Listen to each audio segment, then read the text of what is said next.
اللہ پاک نے قرآن مجید میں ہمیں سمجھایا ہے. یہ سورہ فجر کا میرا دل کرتا ہے میں دوبارہ تلاوت کروں تاکہ آپ کو بات اچھی طرح سمجھ آ جائے.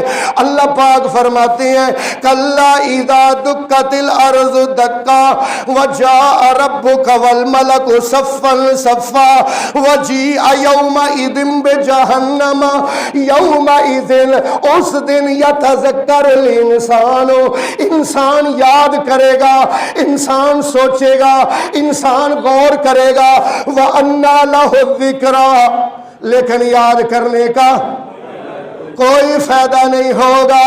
جب چڑیوں نے کھیت چگ جانا ہے پھر یاد کرنے کا کوئی فائدہ نہیں ہونا.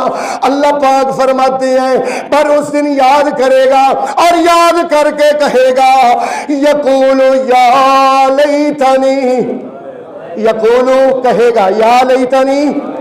بولو آپ گھر جا کے بتائیں جمعہ سنائیں جو نہیں پڑھنے آئے. ویسے میں آپ کو کہتا ہوں آپ گھر والوں کو بھی ادھر لے کے آیا کریں. خواتین کے لیے پردے کا انتظام ہے. کسی کے دل میں دماغ میں اللہ کے قرآن کی ایک بات بیٹھ گئی تو انشاءاللہ ہماری نجات کا ذریعہ بن جائے گی انشاءاللہ. تو اللہ تعالیٰ فرما رہے ہیں یقول یا لیتنی.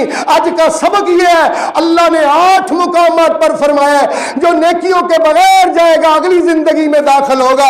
یقولو وہ کہے گا یا لیتنی ہائے کاش قدمت لحیاتی قدمت لحیاتی میں اس زندگی کے لیے کچھ آگے بھیجتا میں اس زندگی کے لیے کچھ آگے بھیجتا.